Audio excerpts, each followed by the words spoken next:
O apóstolo Paulo, como sábio pastor de almas e profundo conhecedor da psicologia humana, ou da maneira como as pessoas funcionam, ele sabe que a ansiedade, ou qualquer outro estado emocional, é decorrente daquilo com que nós ocupamos o nosso pensamento. Se eu começo a pensar nos meus filhos que moram nos Estados Unidos, o que me vem um sentimento de saudade. Se eu começo a pensar naquela conta que chegou do condomínio com atraso, eu me encho de preocupação. Ou se eu começo a ver notícias nas redes sociais de perseguição injustas contra os cristãos, eu me encho de indignação. Ou seja, aquilo que eu sinto é decorrente daquilo com que ocupa o meu pensamento. Se eu começo a focar no amanhã, se eu começo a focar nas preocupações, se eu começo a focar nas coisas incertas, nas ameaças ou nas possibilidades negativas, meu coração vai se encher de ansiedade. É claro que vai. É claro que vai. E aqui não se trata de pensamento positivo, longe da ideia do pensamento positivo. Pensar em coisas boas para você se sentir bem. Não, mas essa é uma lei da nossa natureza humana. Deus nos criou assim. Os sentimentos acompanham aquilo que ocupa a nossa mente e o nosso coração. Por isso que o apóstolo Paulo diz aqui, irmãos, ocupe o seu pensamento com o que é verdadeiro, nada de fake news, tudo que é respeitável, tudo que é justo, tudo que é puro, tudo que é amável, tudo que é de boa fama, se alguma virtude há e se algum louvor existe, seja isso que ocupe o vosso pensamento. Agora, se você passa o dia todo nas redes sociais, Twitter, Instagram, Facebook, no YouTube, escutando todo tipo de previsão, profecia apocalíptica, aterrorizante, terrorista sobre o fim do mundo, que vai acontecer ou tudo mais, não é que a gente negue a realidade, por exemplo, da crise que a gente está passando, dos números que estão aí, nós não estamos negando isso, mas a realidade não é só isso. A realidade você vai encontrar, ou o complemento dela, ou o final dela, ou a interpretação da realidade, você vai encontrar na Escritura. Tem um Deus que está por cima disso, tem um Deus que disse sim, vai ter peste, vai ter praga, vai ter guerra. Tem um Deus que disse que isso tudo ia acontecer. E um Deus que disse é necessário que isso aconteça para quebrar o orgulho do homem, para mostrar que o homem não resolve os seus problemas, que a ilusão de um mundo debaixo da liderança humana, cheio de paz e prosperidade, é mesmo uma ilusão, é uma utopia, e que somente na vinda de Jesus Cristo nós teremos um novo céu e uma nova terra onde habita a justiça. Então, se você só vê esse lado aí, não estou dizendo que não é verdadeiro, eu estou dizendo que é incompleto, estou dizendo que a realidade é mais complexa e rica do que isso aí que você encontra no noticiário, nas redes sociais, que você passa o dia inteiro lendo essas coisas. E sua Bíblia, leu quando a última vez? Leu quando a última vez a sua Bíblia? Compara o tempo que tu passa no Twitter com tua Bíblia. E aí depois você vem dizer, por que eu vivo ansioso? Né? Dá meu Rivotril aí, por que eu estou ansioso? Falta de ar. Respira, vamos, 1, 2, 3. Por quê? Por quê? A resposta está aqui. Com que você ocupa seu pensamento? Com que você se foca? Em que você se concentra durante o dia? Você não tira tempo para conversar com Deus, você não tira tempo para levar diante dele as suas ansiedades e preocupações, e você não lê a palavra dele, não escuta bons sermões. Tem muita coisa boa na internet, de homens de Deus no exterior, aqui no Brasil, que vocês podem escutar, que vão dar a visão completa da realidade. Seja isso que ocupe o seu pensamento. Agora, se ocupa o seu pensamento com essas coisas, com raiva, alimentando a mágoa no coração contra determinadas pessoas, a falta de perdão, a impureza sexual, ocupando a sua mente. Depois você pergunta, fica admirado, por que você está ansioso, por que você está angustiado? A resposta está essa, está aqui. Então, queridos, primeira coisa, não andeis ansiosos, é a ordem. Como fazer isso? Primeiro, orando corretamente. Segundo, pensando corretamente. Ocupando sua mente com a palavra de Deus, as coisas de Deus, não quer dizer que você vai ser um alienado.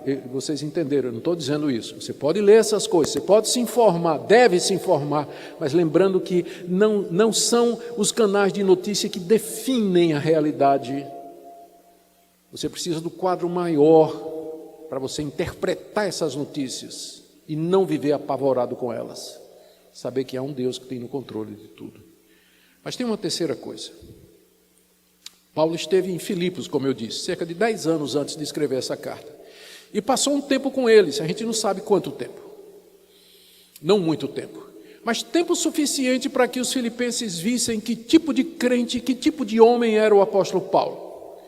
Ele foi preso injustamente, espancado injustamente, foi levado ao cárcere. O texto de Atos 16 diz que quando ele estava preso lá com Silas, na prisão, ele cantava louvores a Deus, com os pés amarrados no tronco. Você sabe por que eles amarravam o pé no tronco? Os pés colocados, descalços, preso, espunha, a palma do pé, para quê? Chicote né? É muito sensível, né? A sola do pé. Agora imagina, você está no tronco, né? E o pé está exposto. Era uma das formas de tortura do Império Romano. E diz que Paulo cantava louvores a Deus, cantava hinos a Deus, ele e Silas, com os pés ensanguentados, as costas ensanguentadas, preso ali, estava louvando a Deus. Os filipenses souberam disso, eles viram isso. Eles viram como Paulo não reclamou, Paulo não murmurou, Paulo não desanimou, Paulo não disse assim, basta, esse negócio de pregar o evangelho, o preço é muito alto, eu vou fazer tenda. Porque fazer tenda, eu não vou ser perseguido, eu não vou ser lanhado, eu não vou ser preso, eu não vou ser jogado no cárcere. Não. Paulo saiu de Filipos para pregar o evangelho na próxima cidade. Olha o que ele diz aqui, como terceira forma de você viver em paz. Verso 9. O que também aprendestes, quando eu estava aí pregando o evangelho, e recebestes, porque vocês creram em mim, ouvistes e vistes em mim, isso praticai. Pratiquem tudo aquilo que vocês viram em mim. Eu dei a vocês o exemplo de como servir a Deus no meio do sofrimento. Sem desanimar, sem reclamar, sem desistir, sem atribuir a Deus falta nenhuma. Com regozijo no coração, o que vocês viram, ouviram, aprenderam, viram em mim, pratiquem isso. Ou seja, Paulo não somente fica dando lições teóricas, ele se apresenta como a encarnação da verdade ou das instruções que ele está dando. O que vocês viram em mim? Se vocês estão tendo dificuldade de entender, então eu vou desenhar. Lembra como eu tive aí entre vocês? Vocês lembram como é que eu me comportei aí? Então é isso que eu estou dizendo. Não vivam ansiosos, mas orem. Ocupem a mente. Lá na prisão, Paulo, imagine se Paulo lá na prisão fica, meu Deus, amanhã o que é que vai acontecer? Puxa, eles vão me executar. Nada. Paulo estava ocupado com as coisas de Deus, cantando, enchendo a mente dos louvores de gratidão a Deus.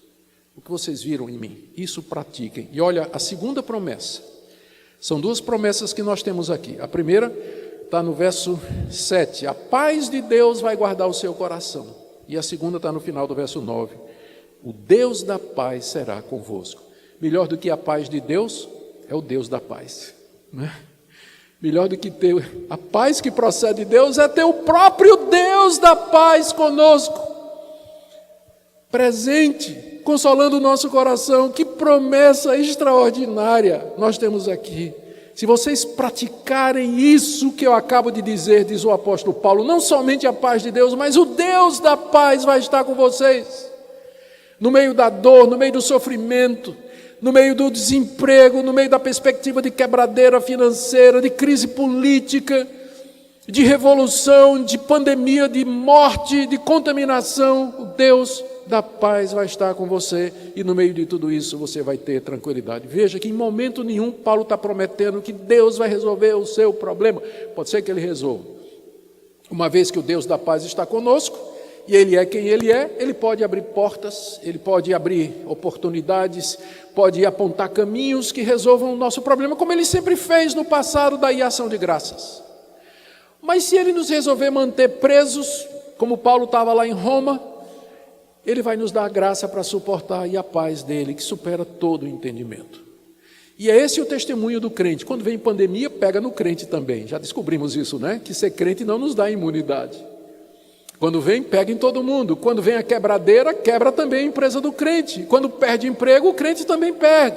Nós não temos imunidade. Nunca Deus prometeu que nos daria imunidade dos males que são decorrentes da corrupção original do homem. Não. Mas Ele prometeu alguma coisa que o ímpio não tem. Paz. Paz, descanso, alegria, regozijo, confiança, que é mais precioso do que qualquer outra coisa que porventura nós possamos ter. E é isso que Deus deseja que você tenha. É assim que Deus deseja que você enfrente a crise, as dificuldades. Não ansioso, já disse por que não.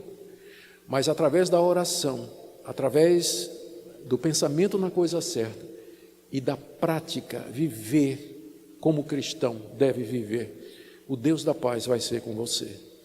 E não existe nada mais precioso do que isso. Amém?